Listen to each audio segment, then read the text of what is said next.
Okay, guys, so last week we talked about latent heats. Okay, that's the sort of potential thermal energy changes that are involved when something changes state. We're looking at only water in this course because it's part of course, the hydrologic cycle and energy transfers. Okay, so what we have to understand is that anytime water changes or anything changes state, the particles get further apart.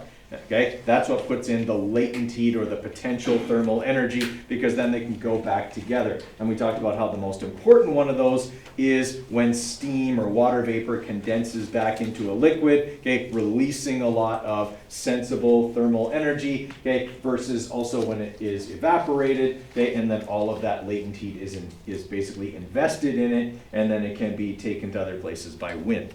All right, so if we're looking at question number 8 here, it says it wants us to calculate the quantity of heat needed to convert 0.05 kilograms of ice initially at -10 into water at 80.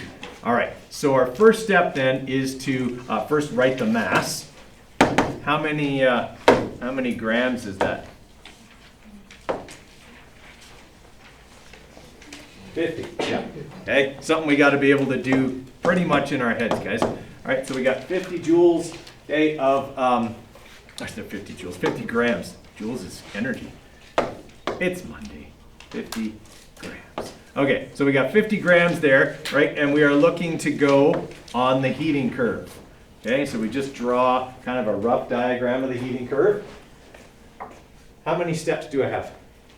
3, because I'm starting down here at like -10 and I'm going to water at 80, so about right there. Okay, so there's step 1, there's step 2, and there's step 3. All right, so in step 1, I'm actually changing the temperature of the ice. All right, what formula do you use to calculate how much energy that will take? MC delta T. E equals MC delta T.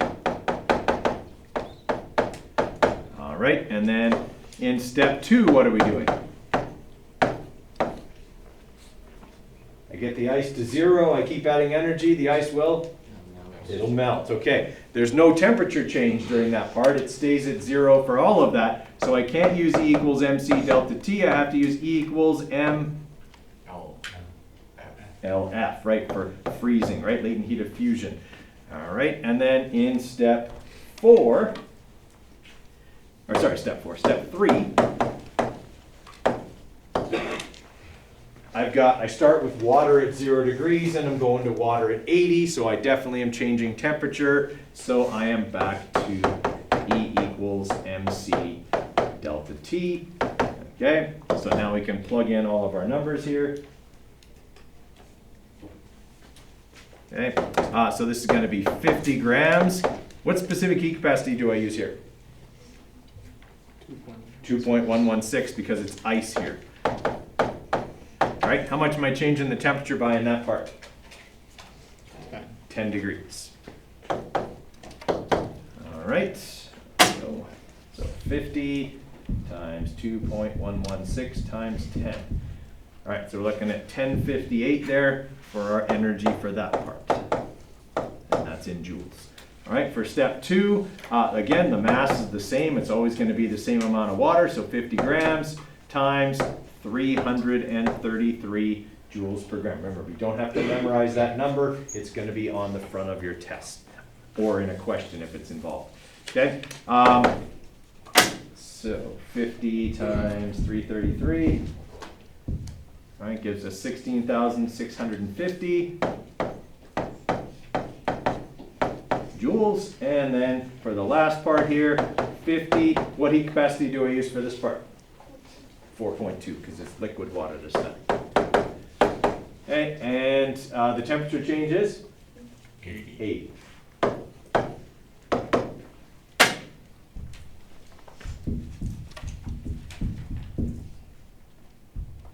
Okay, so we got 16,800 for that part. Okay, last step. Add them all together.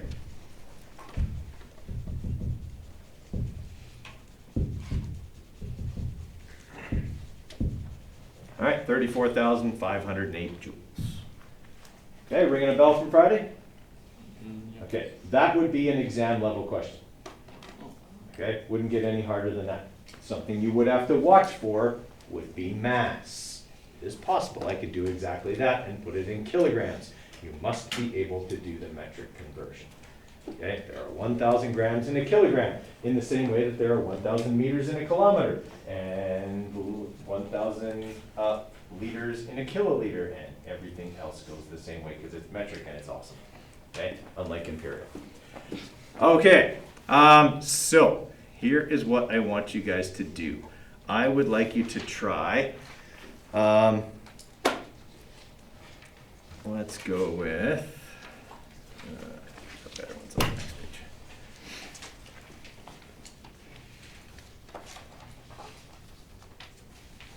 Let's do 1 and 2. Okay, give you a few minutes on 1 and 2, then we'll walk through them together, and then if we're good with that, we'll move on to biomes. Okay? All right, so we have 400 grams, so they gave us the mass in grams, so that was nice. Okay, we draw our heating curve here, okay, and we start at we go at 3, start at 3, and we go to 115. How many steps? 3. Okay, so we got to heat the water, that's step 1. We've got to vaporize the water, that's step 2. We got to heat the steam, that's step 3. All right, so in step 1, what formula am I using? MC delta T, yep. Okay, and so that's going to be 400 times 4.2 because we're starting with liquid water this time, and we're going from 3 to 100, so our temperature change is 97 degrees. All right, then we'll have step 2. All right, in step 2, we're vaporizing the water. What formula do I use there? MLV. All right, so that'll be 400 grams times 2,260 joules per gram. And then in step 3, I've got to heat the steam up. So what formula will I use there? MC delta T. All right, so that'll be 400 grams times now 2.02. That's the specific heat of steam. And I'm heating it from 100 to 115. So that's a change of 15 degrees. All right, so 400 times 4.2 times 97, okay, is 162,960 joules. Then 400 times 2260, okay, is 904,000 joules. And then we got 400 times 2.02 times 15 degrees, and so 12,120 joules. Okay, add all those together, we should get 1,079,080 joules. Okay, questions on number 1? Okay, how many people are done number 2? Okay, do we need to go over number 2? Yes, no? Yes, okay. All right, so how much energy would be required to warm 1.5 kilograms of ice? What's my mass in grams? 1,500 grams. Okay, from minus 17, so let's draw our heating curve. Okay, so minus 17 is right there to steam at 100. So that ends right there, right at the end of the flat line. So I got to warm the ice, that's step 1. Melt the ice, that's step 2. Warm the water, that's step 3. Evaporate the water, that is step 4. Okay, so there are 4 steps in that one. Okay, step 1 will be E equals MC delta T, and that'll be 1,500 times 2.116 times 17 degrees. Okay, step 2 will be E equals MLF, because we gotta melt the water. So that'll be 1,500 times 333. Step 3, we gotta heat the water from 0 to 100. So E equals MC delta T.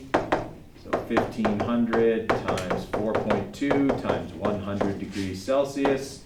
And then in step 4, my final step, I'm simply evaporating the water. So E equals MLV, and that'll be 1,500 times 2,260, and that should give us 4,573,458 joules. All right. Okay. My suggestion is, if these are giving you still a bit of trouble, do the rest of the ones on that page because the answers are there, okay? And you can check them, and then if you run into trouble, you can come in and get some help from me this week.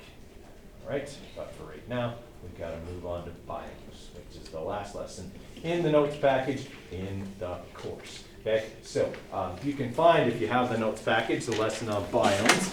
That is what we're doing next.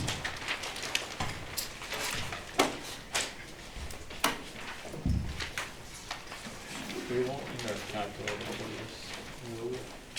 For biomes, no.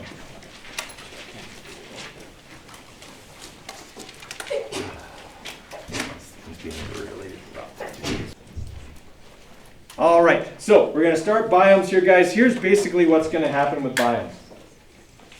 On your unit and final exam, here are the two things you'll be expected to do with the information in this lesson.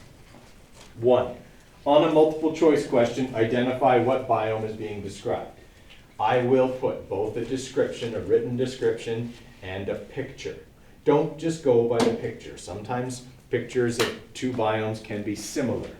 All right, so make sure you read the description as well and then choose the appropriate one. So there'll be some multiple choice that are basically just recall from this. Okay, the second thing goes back to climate graphs. Okay, one of the questions in the written response is going to be, here's a climate graph. Interpret the climate graph, so tell me what the climate of this place is like and what part of the world you think it might be in, and then tell me which biome it comes from and why. Okay, everybody with me there? As we go through it today, I'll have a climate graph for each biome, okay, just kind of give you an idea of what they're going to look like, and we can talk about why, okay, but that's what you're going to have to do on the unit and final exam. Okay. All right, so be able to identify a biome from either a picture or a description, match the climate graph to a specific biome, and justify your choice, so what I just said. All right, so biomes are ecological regions on Earth defined by a number of characteristics.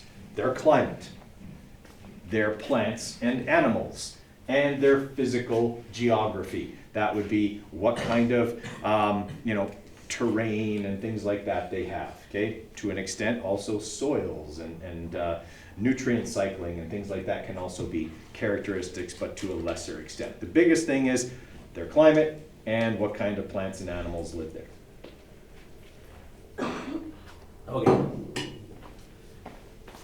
So as you can see here, okay, the climate graphs are kind of the biomes, are arranged kind of by latitude. Right? So tropical rainforest are the dark green areas, and you don't see any of those really outside of the tropics. 30 degrees north and 30 degrees south of the equator. There are no tropical rainforests. Okay? There are also very few savanna biomes outside of those, okay, with the exception of a few, okay, but most of them are right in the middle. Okay, so you can see that tropical climates exist only in the tropics, whereas things like tundra and like polar and high mountain ice, coniferous forest, you don't really see those in the tropics. You only see those at the higher latitudes or at very high altitudes. So they are very much defined by their climate. Okay, and that is defined obviously by the most important factor affecting climate, latitude. Right, so tropical rainforest, really around the equator, okay, quite a bit of it here in South America, through Central America, a little bit there, okay, some in various places in Africa, okay, all of Africa is not a giant desert, all of North Africa is a giant desert, but all of Africa is not, okay, so it's got a lot of tropical rainforest in certain places, okay, and of course much of Southeast Asia and the Indo-Pacific, okay, are very much tropical rainforest, so this would be like southern China, southern India, Laos, okay, Vietnam, places like that, and then all of like Papua New Guinea and places like that are all going to be very tropical. Okay, and then if we're looking at another tropical one, savanna, okay, like we said, it's mostly in Africa. That would be what you would associate with going on safari. okay, where you would see elephants and things like that. That's generally savanna, okay? But a very similar type of biome can appear in places next to tropical rainforests. There's also some that's sort of like that in the tip of Australia there, okay? But it is mostly a kind of Central African biome. Desert, okay, so the bright yellow here, obviously most of North Africa, that would be like Tunisia and Morocco and places like that. Okay, if you've seen Star Wars, Tatooine is filmed in North Africa, okay, so it's the shifting sands of the Sahara Desert, okay, so yeah, definitely what you would expect. Most of the Middle East, also desert, okay, but we also see desert in the outback of Australia. That's kind of a central continental climate. Rain just doesn't get that far inland. Okay, there's rain shadow deserts, okay, behind the Andes down here. Obviously, there's also rain shadow deserts and some kind of just hot deserts here in Southern California, Baja, Mexico, okay, places like that. Right in here, in between, okay, these two mountain ranges, that would be Arizona, Nevada, okay, Utah, places like that are also pretty dry. Okay. And then you can also see some here that are behind, like the Caspian Sea, right? Or is that the Black Sea? I can never remember. Anyway, okay, desert behind that. These are the Himalayas. That's the Gobi Desert. It's a rain shadow desert behind them. Okay, so they can occur at any latitude. There are hot deserts. There are mid-latitude deserts. There are even cold deserts. Okay, deserts can occur pretty much anywhere. You all right, Mela? Yes. Go ahead. Yeah. All right, and then chaparral, okay, you can see that it's right kind of around the Mediterranean. It's also sometimes called the Mediterranean biome. I can't imagine why. Okay. But it also does occur in a few other places. Southern California does have a bit of a Mediterranean climate. Okay, the southern tip of Australia and the southern tip of Africa are also similar to that. Okay, but it is typically what you would associate with like Italy and Greece and places like that. Okay, olive groves, mild winters, but you know, some rain and tropical. You have palm trees and things like that there. Okay, which is odd for a place that's as far north. Okay, like that's actually a pretty far north place to have things like palm trees and stuff like that. Okay, and that's just the influence of the Mediterranean Sea. Okay, then we've got the oceans. We don't talk about the oceans simply because we're only looking at terrestrial biomes here, but obviously the oceans themselves are also a biome, which could be broken up into, you know, by depth, okay, really, if we wanted to. Temperate deciduous forest, there's a lot of that on the eastern parts of the United States and obviously central Canada around the Great Lakes. Okay, that's your maple trees and things like that, okay, things that lose their leaves, deciduous. Temperate grassland, that's where we live. Okay, so the prairies are temperate grassland, lots of that here in central North America. Okay, some of it in South America, lots of it over here in southern Europe and Asia. Okay, lots and lots of that, like the Ukraine is a big part of that biome there, okay, very much an agricultural country. And then of course lots of Australia as well. Okay, coniferous forest, so that's pine trees, anything that makes cones and has needles for leaves. Obviously lots of northern Canada, okay, much of Russia, it would be that is very much a distinctively northern climate, also a high altitude climate as you see it along a lot of mountain ranges. Okay. And then you got tundra. Tundra is an Arctic grassland. It's too cold to grow any trees. The soil doesn't thaw far enough down. Okay, so you see that in the very northern parts of Canada, the edge of Greenland, okay, and also the very northern part of Russia. Okay, that is where you could go if you messed up and you got people upset with you. Okay, you go to salt mine in Siberia, that's where that is. Okay, and then polar and high mountain ice, so obviously on the tops of all the mountain ranges, okay, we've got our, you know, kind of, well, what you can see out here, it's just rocks and ice, right? There's no soil, there's no plants above the tree line, there's basically nothing, okay, and obviously much of, you know, what Trump hopes to take over later, Greenland, okay, up there is a lot of just rocks and ice, okay. All right. Everybody good with that? So that's kind of where everything is, so you get an idea. All right, so first biome, we're going to talk about tropical rainforest. Anyone ever been to a place where it's tropical rainforest? Even parts of Hawaii would be included in that. Okay, so it's warm, borderline hot. It's muggy all the time, okay? And it rains a lot. Okay, so the climate is pretty distinctive, as is the vegetation. It's just thick and almost oppressive. A tropical rainforest is nothing like a forest here. Okay? Light barely penetrates to the forest floor in a true tropical rainforest because there's so many layers of plants between the sky and the ground. Okay? So very, very different than what we're used to, okay, as a forest. So you can see here, okay, that's kind of, all we can really see there is the canopy, the very top part of the tropical rainforest. Those trees can be very, very tall. Okay. Does it look pretty thick? Can you see the ground? No. Okay, it's a canopy. It literally protects the ground from the sky. Okay. All right, so climate-wise, okay, or sort of general characteristics, sorry, okay, about 13% of the Earth's land surface, that's a fair chunk, okay. They're complex, they're variable, okay, which is very different from forests in Canada. Okay? You go to any forest in Canada and you could count the number of different kinds of trees on one hand, right? Whereas if you go into a tropical rainforest, there could be hundreds of different kinds of trees, okay, even in a small area. Right? They're obviously going to have no distinct seasons because they're close to the equator. So no winter or summer. High temperatures, high rainfall, high humidity, okay? And precipitation exceeds evaporation. That means more rain falls than can evaporate. What's that going to lead to? Flooding. Yeah, the tropical rainforest can be flooded a lot of the time. The Amazon is like, well, the Amazon River is more like a really slow-moving lake. Okay, it just covers most of the rainforest. Okay, all right. So climate graph would look something like that. Obviously, we see that the temperature barely moves. Okay, it's pretty consistent all year. There's a dry season here where they only get 150 millimeters of rain in a month, which is twice our wettest. Okay, and then there are wetter seasons where it can be 200 or more. Okay, obviously all of the seasons would be very wet from our perspective.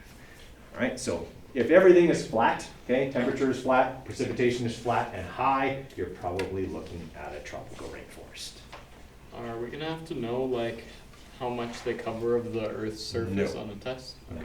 I mean, I might put something like that in the description, but it probably wouldn't be the thing that defines it.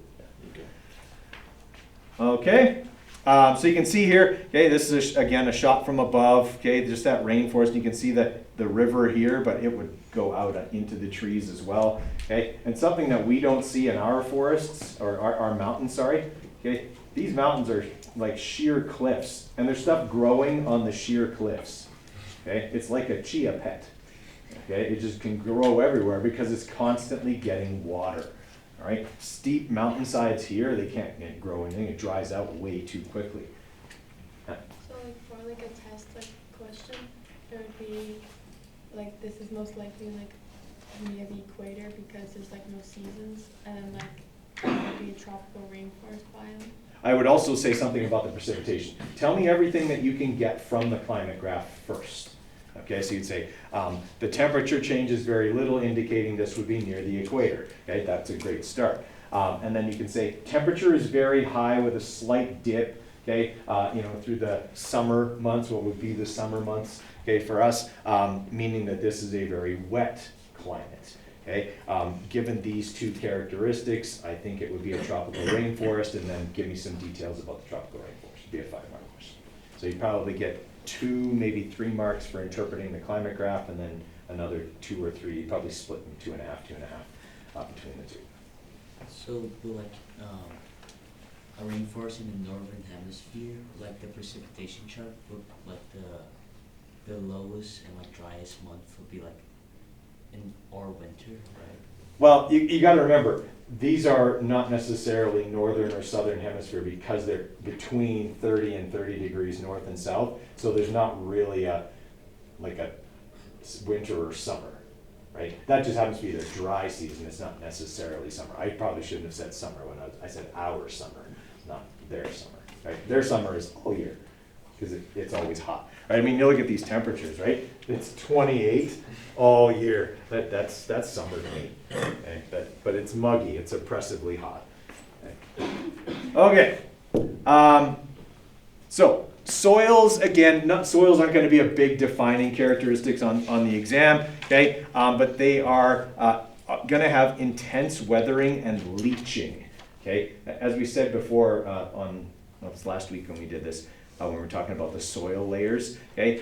The soil in tropical rainforest is actually really poor. There's essentially no topsoil, right? It gets washed away and leaching occurs. Leaching is exactly what you would imagine. Okay, water sits on top of soil, okay, and if it sits there, it saturates the soil underneath, meaning the water above and the soil beneath become one solution. Well, any minerals that are in the soil are going to migrate from an area of high concentration, the soil, into the floodwater where it would be lower. Okay, the floodwaters literally suck the minerals right out of the soil like a leech sucks your blood. Okay, that's why the term is called leaching. It literally sucks the minerals and nutrients right out of the soil, which is why most of the plants get their nutrients from the floodwater, not the soil they grow in. Okay, so very poor soils, often kind of a reddish to a grayish red in color. Okay, so like we said, very little A horizon, very little topsoil. Okay, lots of B, lots of clay that doesn't cements itself together and doesn't wash away, and then parent material after that. Okay, now this would be one that would probably be a bigger part of the description, the vegetation, okay, especially for the tropical rainforest. Very diverse vegetation, both in composition and in structure, okay, often up to 5 different layers of vegetation, okay, from the ground to the tops of the trees. Okay, so if we're looking at those, okay, you'd have ground level, okay, you'd have your buttress roots or snorkel roots, okay, that those tall trees had, the funny ones I showed you back in the bio unit. Okay, then you've got your shrub layer, okay, you've got your under canopy, your main canopy, and then emergence from there. Okay, sometimes there can even be an undergrowth layer, okay, around the shrub layer as well, so up to 5 layers, typically 4, but up to 5. Okay, this is what ground level in the tropical rainforest looks like. Okay. It's why in movies, anyone goes into the jungle, they carry a machete. Okay? If you don't, the forest literally closes in behind you, and because you can't see the sky, you can't see the sun, right? It's hard to tell which way you're going, short of a compass. Okay? So it's very easy to get lost. It's very easy to get turned around. Sound doesn't travel very well. It gets, buffeted, okay, as it's going through that thick undergrowth. So it's very, very easy to get lost unless you carry a machete and leave a path of destruction to follow back. Okay, so that's typically why they do it. But that's what it looks like at ground level. It's really thick. Okay, and I took that picture and I took that in describing exactly the experience I just described. Okay, walked in there, stupid North American, used to forests being able to see between the trees, and got lost. And I was only able to get unlost by getting lucky and being able to hear a road. I was actually close enough to a road that I could hear it, and I walked towards it.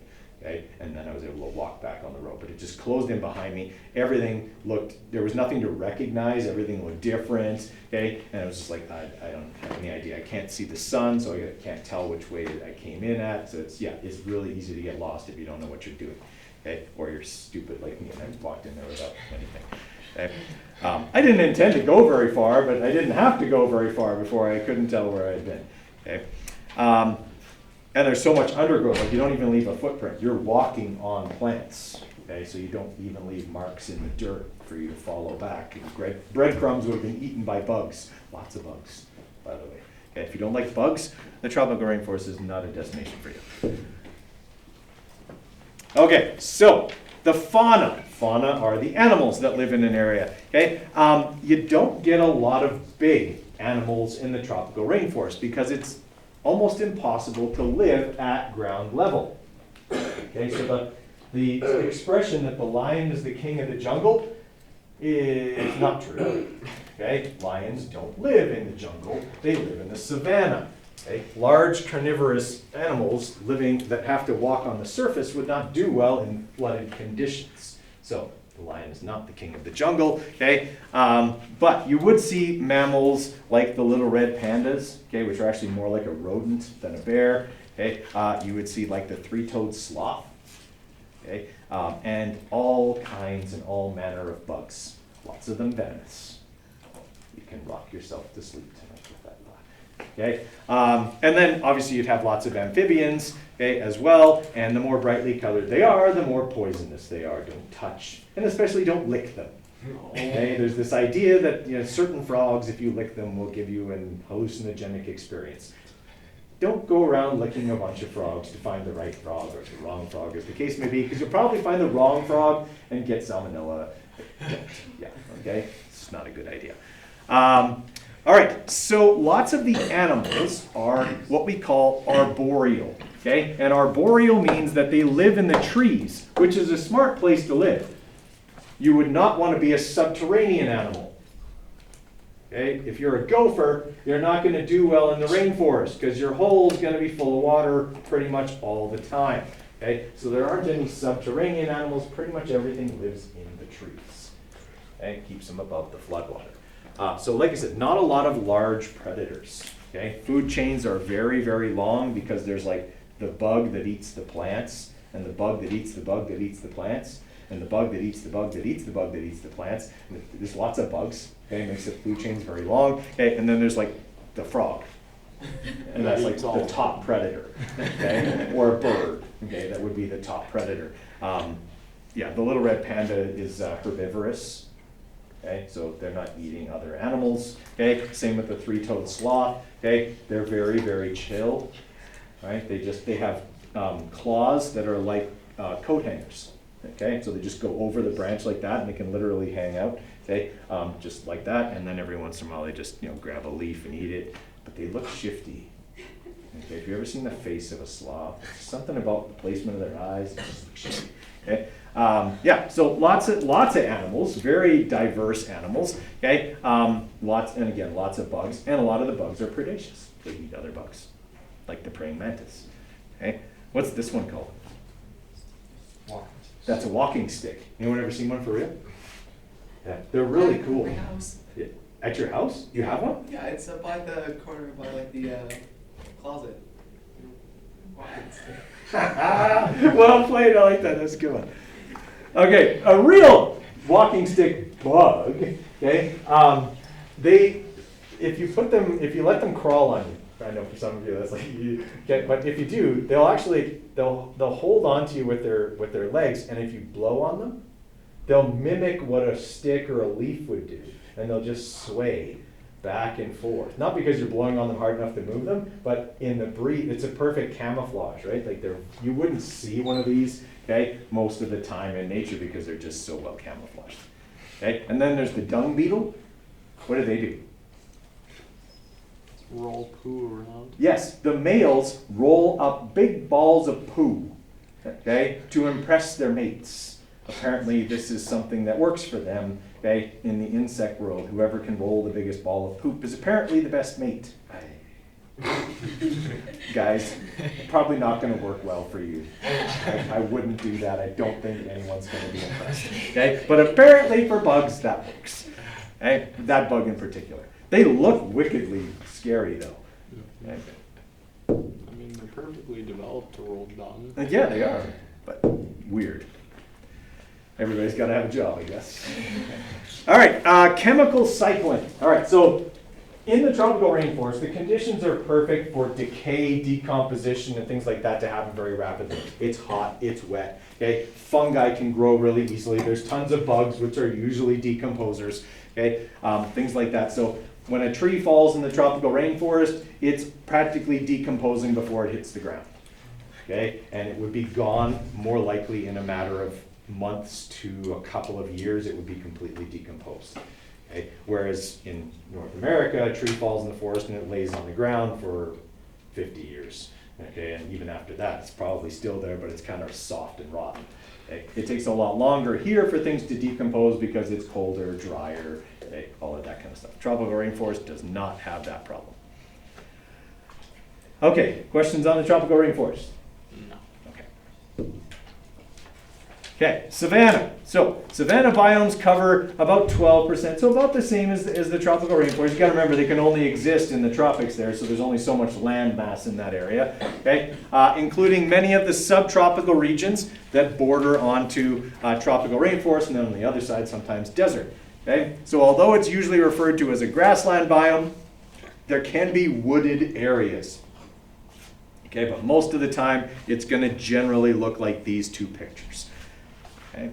Now, you'll notice that a lot of the trees have this similar shape, kind of like an umbrella. Okay, why? Shade. Really? To deal with some of the drafts. Partly, yeah, it escapes any herbivores, and there's a lot of herbivores in the savanna because it is a grassland, right? There's lots to eat. Okay, but elephants and giraffes, long enough, tall enough, okay, that they can reach there. So having that canopy shape can reduce predation, but it also does something else for the plant itself. What do we use an umbrella for in the summer besides rain? Shade. Yeah. So this can actually help to shade their roots. Remember, this is growing near the equator. The sun is directly overhead all the time. Okay? So having that shape like that is going to provide shade over your roots. Okay? Keeping the soil around your roots wet, because there's an extended dry season in the savanna. This biome gets as much rain as a rainforest, but it's got a 6-month dry season. So it gets a monsoon for a few months, and then there's no rain at all. So these trees have to be able to retain soil moisture for long periods of time. Okay, everybody with me on that so far? Okay.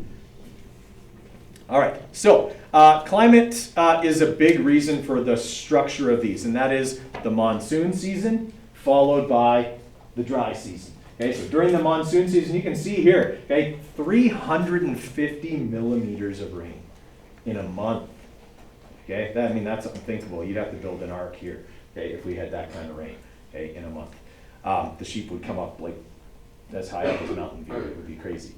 Okay, so we get way less rain than they do. Okay, but they get it all in one thing. So there's flooding for sure, lots of erosion, soil erosion, and things like that, and then it gets hot and dry for a long period. Okay, so you can kind of see that pattern here, basically in all of these. Okay, depending on where they are, the wet season may be earlier or later in the year. Okay, kind of all depends on what part of the world you're in, but they all still have that characteristic of there's a really wet part of the year and a really dry part of the year. Okay. All right, questions on that? Okay, so how can you tell if this is tropical versus prairie? Which would be like up here. What would be the difference? The amount of rain. Well, I mean, the shape, if you're just taking a quick look at it, I mean, we got a few here that kind of look like Calgary's. They're offset a little bit. The temperature. Yeah. Temperature's going to be pretty flat. Okay, And and it's going to also be a lot higher. A lot hot. Yeah, like, I mean, you look at this, right? It's 30 degrees. It's all year long. Okay, and we get pretty flat. Like, sure, some of these have a bump in them, but we're not talking a huge change. It's only maybe between 5 and 8 degrees change on any one of these graphs. It changes a lot more than that here. Okay, so make sure, again, you're interpreting that climate graph. I can see that the temperature doesn't fluctuate very much. It's a relatively flat line that is very hot. That means it's near the equator. Okay, and then keep going from there. Yes? That yellow one, Yep. it doesn't look like it gets that much rainfall in comparison Yeah. to the other one. Remember, with its location, similar to this too, right? Like this one's got 1 month that's stupid high, but the rest of the year is really dry. But they're right on the southern, or the southern border of the Sahara, northern border of the savanna, right? If you go further down, okay, there's less of that pattern as you go south, right?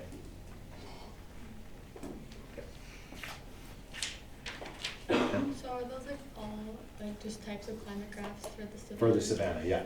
Like some of them are northern of the hemisphere, some of them, right, like you can see, here's the equator right here, right? So the ones that are north, they still have kind of their summer, okay, at the same time as ours. But if you go south, okay, it's reversed. Their wet seasons are winter, okay, because it's their summer.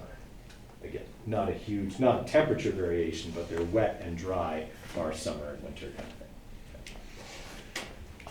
Okay, so you're just looking for a really wet and really dry, like a very big difference, okay, on the climate graph with a flat temperature line. Okay, because if this is there's only really 2 tropical climates, maybe 3 if we include desert. Okay, but desert would be pretty obvious. What would the precipitation bars be for desert? Pretty much not there. Yeah, pretty much not there, right? So you'd have this going straight across with basically no bars. Okay, the savanna would have some really high, some really low, and the tropical rainforest, they'd be all high. Okay, making sense? Yeah, just tell them apart. Okay, so for vegetation, lots of the trees, the ones that do grow there, are fire resistant, like the eucalyptus tree, for example. Okay, it's got very porous bark. So a fire may come along, burn off all of the foliage, the leaves and everything, but those will grow back because the bark, because it's porous, acts as an insulator. And it insulates the sap in the internal parts of the tree from the fire. Okay, and so that it can grow back after the fire. So they actually are fire resistant because wildfires are huge. Okay, they happen all the time because of that really long dry season. So big prairie fires essentially, but with like tropical grasses can happen there. All right, so you see that canopy shape, okay, and those are acai, where you get those berries, the acai berries, okay, from those kind of trees, okay, but they have that canopy shape. Right, and then obviously your animals are going to be lots and lots of herbivores, okay, because there's simply lots of food, lots of producers, grass and things like that, okay, which means because those herbivores are all really big, the food chains are really short. If your herbivores are big, you have to have big predators to eat them. Well, there aren't going to be bigger predators to eat those predators. So typically, your food chains are going to be like producer, the grass, herbivore, wildebeest, lion, done. Okay, so they're very, very short. Okay, and now this is typical vegetation in the savanna. Okay, this stuff is called elephant grass because elephants can hide in it. Okay, I had a student here probably about 16 years ago now, and he was from South Africa, and I was teaching this lesson, and he brought this, because it was, a long time ago, and we all didn't have phones to show pictures on. He brought a picture in the next day. He goes, "Hey, Coder, here's a before and after picture of my summer home." And the before picture was just grass. Like, all you could see was grass like this. He said, "What we do is we wade through the grass to get to the shed, and we get scythes. And we have to go and wade through this grass so you can see the house because it'll overtop the house." It was a single story, it wasn't a 2-story house. Okay, single story house, okay, and the elephant grass would grow as tall as the house. He said, the only way you know where the house is because the road, it won't grow on the road because it's packed. Okay, and you could just drive up, but you couldn't see it from certain angles just because the grass was so tall. Okay, I mean, look at this guy. He doesn't look short. All right, and the grass is easily twice his height. And I'll bet you he's 6'4", 6'5". Imagine having a maze in that. Yeah, it'd be perfect for a corn maze. Yeah, you just take a side and make a corn maze out of it, but an elephant grass maze. Okay. But now you can see why you can have so many big herbivores. That represents a lot of food energy if you eat grass. Okay, making sense? It's almost like bamboo, right? It's that thick in order to make grass that tall, or corn stalks, it's like that. It's not grass like we would see. Like our grass, can get maybe waist high in some places, but it would never get that high because it would just fall over. Okay, making sense so far? All right. Okay, so soils, okay, really, really thick topsoils in the savanna because it's a tropical grassland, and every year, okay, during the dry season, that grass goes dormant, dies, and then new grass grows up from the ground, just like here. Well, that makes a lot of thatch, and that thatch can break down and make a big, thick topsoil full of organic material.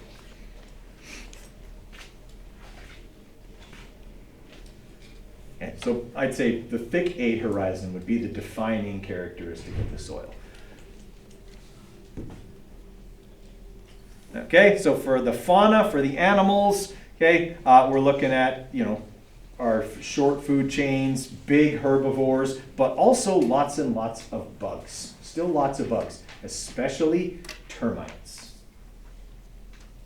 Okay, this area would have tons and tons of termites, which means you do not build your house out of wood. Yeah, or it'll be gone. Okay, they'll turn it into a big pile of sawdust. Incidentally, okay, that is what you see dotting the landscape in the savanna here and there, is big giant termite mounds, which is a big pile of termite poop. True. Gross. True. Okay, but they help to break down. They're a decomposer, right? They break down all kinds of plant materials, sometimes before it's dead. Okay, they'll just get going on it if it's weak, whatever, and they can turn a big tree into a pile of sawdust in a matter of weeks. Okay? So they're very, very prevalent, okay? Which means that plants in the rainforest have to make tons and tons of seeds. If they don't, the termites just eat them all. Okay? So they produce an unfathomable amount of seeds. Okay, so yeah, you got your lions, you got your tigers, no bears, okay? But you do have things like hyenas, which are sometimes predatory, but more often than not, they're picking the kills after the lions are done with them, so they kind of help with the decomposition process a little bit. Okay, and then chemical cycling, it's fast. Again, this is a tropical climate, so it's warm. There's tons of bugs. Bugs are really good at accelerating the decomposition process, especially the termites, okay? But also there can be lots of fungi and bacteria because the conditions are good for that, okay? And so again, you can see those flattened tops, and of course lots of the animals use that for, an umbrella, okay? Stay in the shade during the hot months. Okay, and this is obviously a hot month because we can see all the grass is golden as opposed to green. Okay, this would be at the end of the monsoon season here on the right. Okay, lots of flooding after the monsoon seasons. All right, deserts. So there's different kinds of deserts. There are hot deserts. There are mid-latitude deserts. And then there are cold deserts. So, hot desert, North Africa, the Sahara. That's hot desert, okay? Equatorial hot desert. Okay? Mid-latitude desert would be like this, okay? This is Monument Valley, so this is the southern United States. Utah, Arizona, Nevada, okay? Places like that, New Mexico, okay? So yeah, it's gonna be hot in the summer, okay? Mild in the winter, but even in Flagstaff, Arizona, they get a fair amount of snow. They have a ski hill there, okay? But you are gonna see the main thing being common to all the deserts is low rainfall, low precipitation. Okay, they are gonna be very dry. Don't deserts get like really, really cold at night? They can, well, depending on where they are. But yes, there's a big temperature difference between night and day. But if it's 55 degrees Celsius during the day, cold is 20. Oh. Right? Maybe it goes down to 15. Okay? Yeah. But yeah, super hot during the day. Yeah, and definitely cooler at night. Okay, so they're not all shifting sand. Sometimes they're very rocky, okay, just like this one. And they can cover up to 33% of the world's land surface. So a lot of the world's land surface is basically unusable, okay, in terms of agriculture and things like that. Okay, so a hot desert, okay, that would look like this. Right, so our temperature goes, it's 24 to 36, okay? And then our precipitation, the wettest month is still below 60 millimeters. So to give you an idea here, that's 6 centimeters. And that's the wettest month. That's what I was trying to avoid. Yeah, one key. Okay, so to give you an idea here, 60 millimeters, it's probably under somebody's backpack or something, I wouldn't worry about it. Okay, so that's the wettest month. Oh, thank you. Okay, so that's not a lot, and that's the wettest month. There's a ton of months where there's nothing on here, okay? It just doesn't rain at all. Okay, now, something you'll notice about the vegetation in the desert. How close together are the plants? They're not. Not. There's big spaces in between them, right? Whereas in the tropical rainforest, they're practically growing on top of each other. The difference is moisture, okay? You're competing for moisture. That means you don't want to grow right next to somebody else, because if they're better, you die.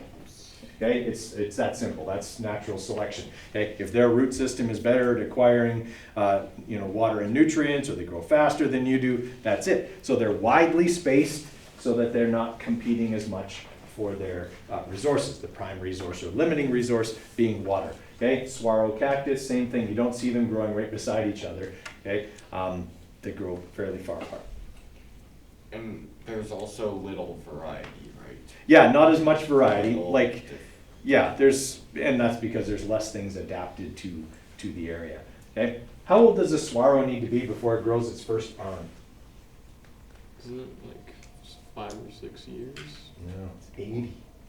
Oh. 80 years before it grows its first arm, and then it's usually like a few, like up to 15 to 20 years before it grows the next one. So if you see a saguaro cactus with lots of arms, it's very old. Okay?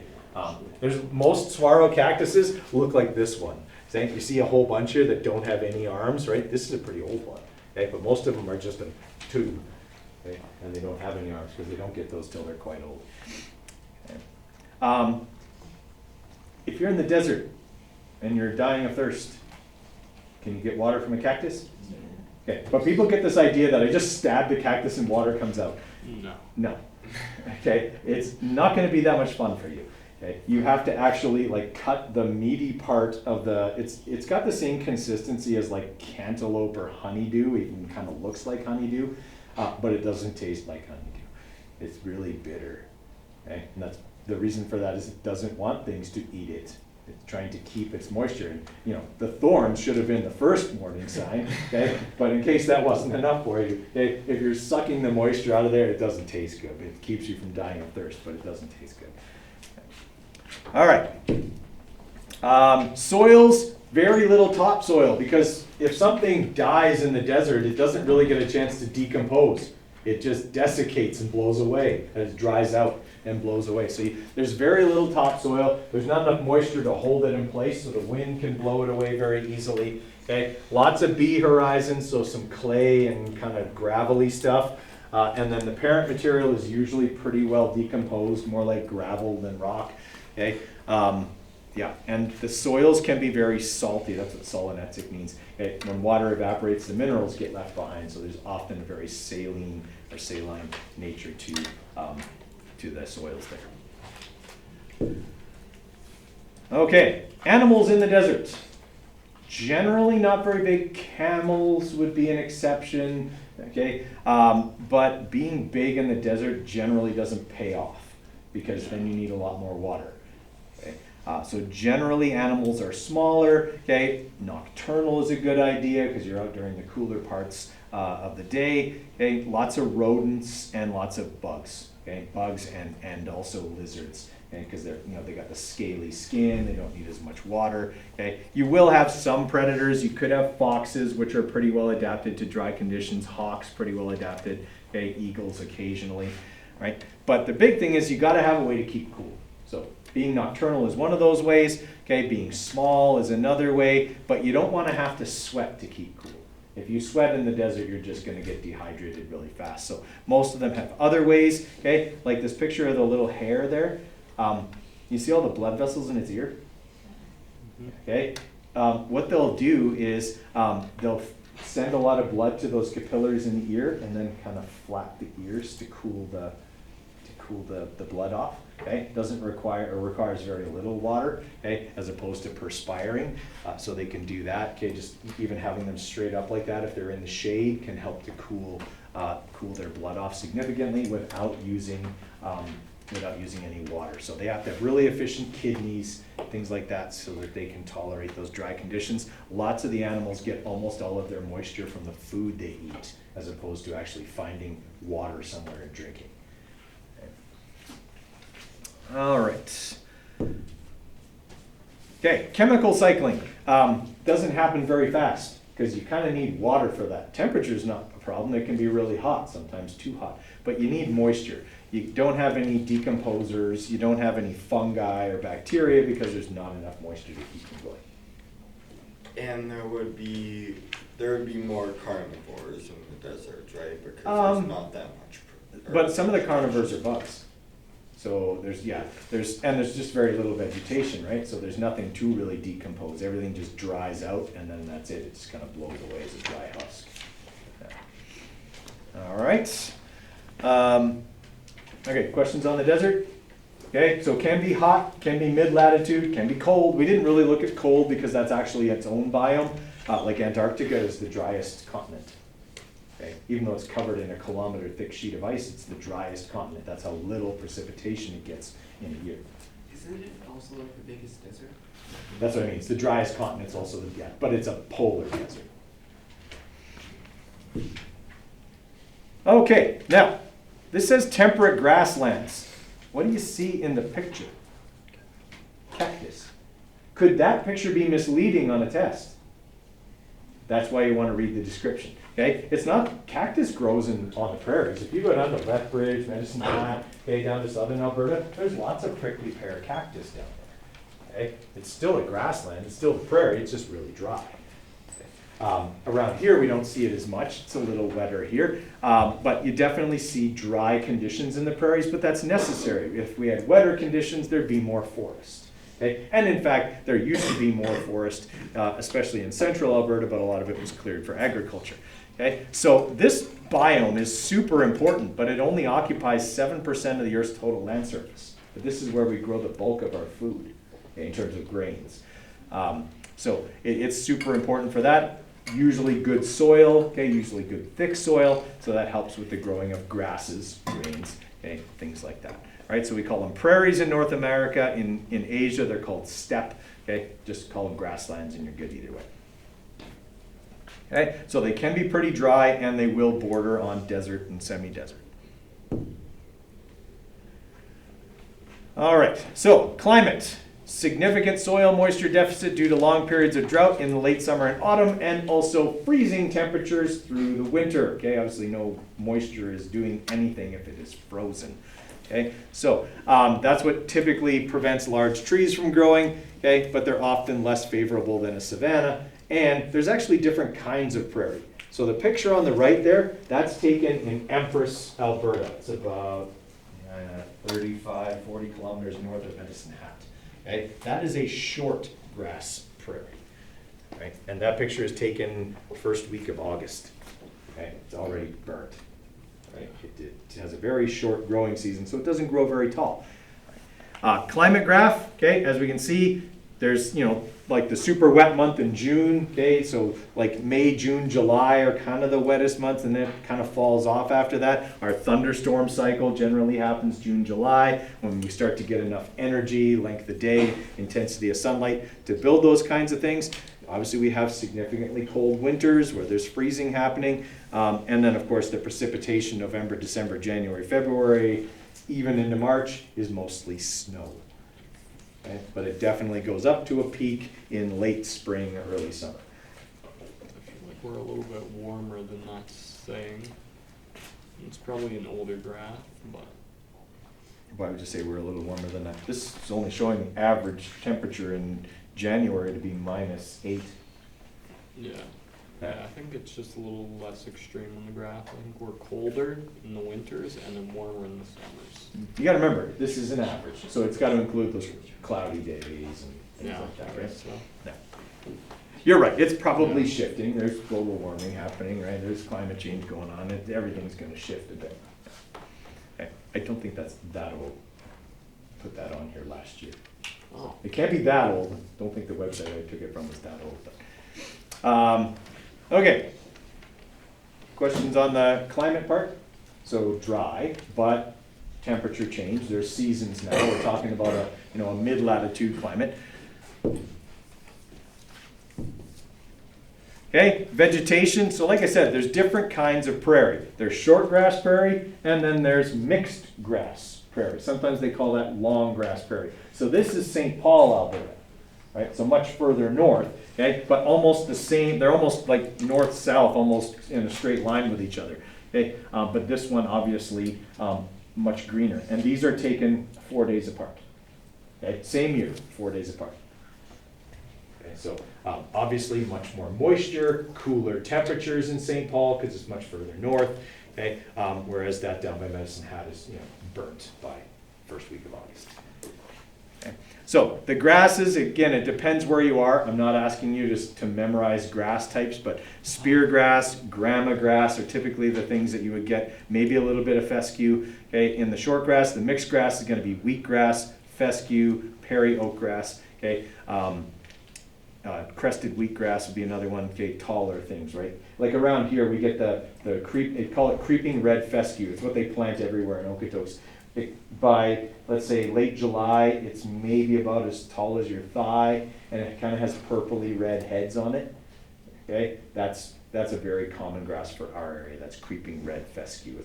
It's what they plant in town because it's very drought tolerant, requires very little water. Okay, soils, big A horizon. In a grassland, every year the grass dies. That stuff is going to be decomposed. New grass grows from the roots every year, so there's all this thatch that can become thick A horizons. Okay, small B horizons, there's not usually a lot of clay, which is why the soils can dry out quickly. Okay, and then the parent material is usually blockier or solid. Okay, in the prairies further down. Now, soil erosion is a big problem in the prairie. If the prairie is tilled, okay, for agriculture, and it's not seeded right away, once you've disturbed those roots, their ability to hold down the dirt is gone. So if that dirt gets dry and a wind comes up, you get big dust clouds. Okay, so like the Dust Bowl during the Depression, okay, back then they would till the soil after every growing season. They would just till it all up, okay, turn it over, okay, things like that. We don't do that around here anymore. Okay, in fact, most places don't, because we recognize that that's going to lead to the soil blowing away. So what we do is we harvest the soil, harvest the crop, and we leave the stubble. Okay, the next spring we seed right on top of that. Okay, our seeding devices don't involve us anymore having to cultivate the soil, to till the soil up. We just seed right on top of the stubble from the last one. Okay, the roots from the last year, it's not gonna grow back. Okay, usually they spray it to kill it. Right, like a lot of canola is typically sprayed with Roundup before it's harvested. Okay, that stuff's not gonna come back the next year. Then you can reseed and grow something else. Okay, all right. Okay, animals.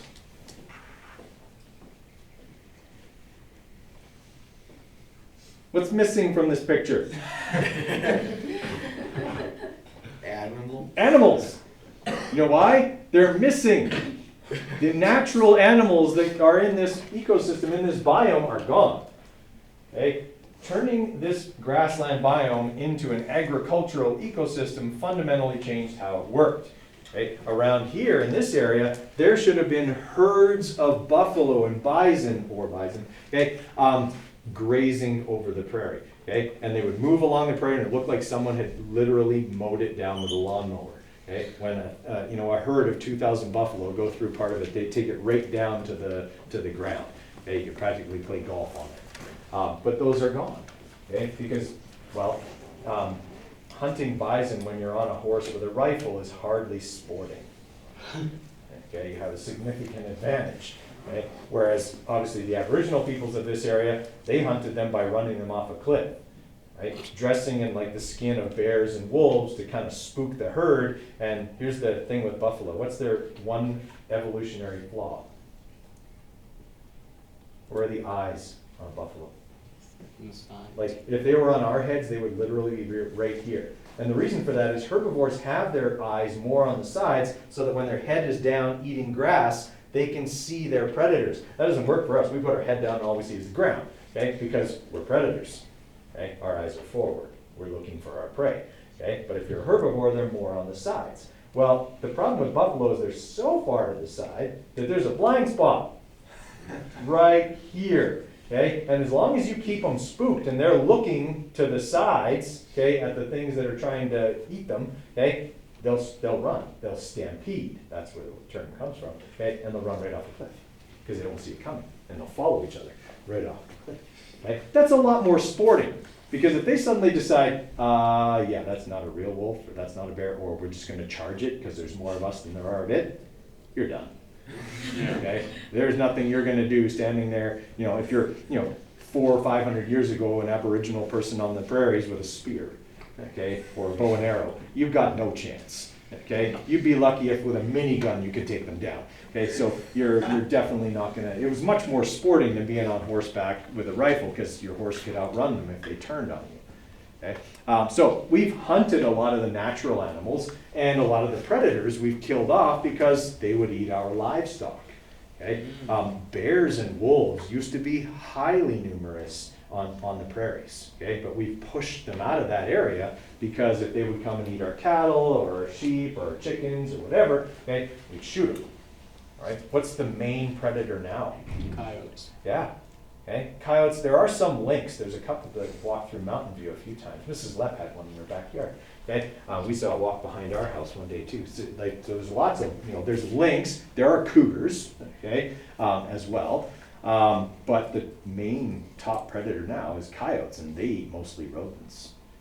Okay, a pack of them might be able to take down a sick or wounded deer, but most of the time they're eating, maybe the weasels, okay, the voles and moles and gophers. Okay, that's typically what they eat. People's pets. And people's pets. Yeah, coyotes are very Opportunistic. yes, and they'll, especially with dogs, because they'll act like they're playing and they'll lure them out.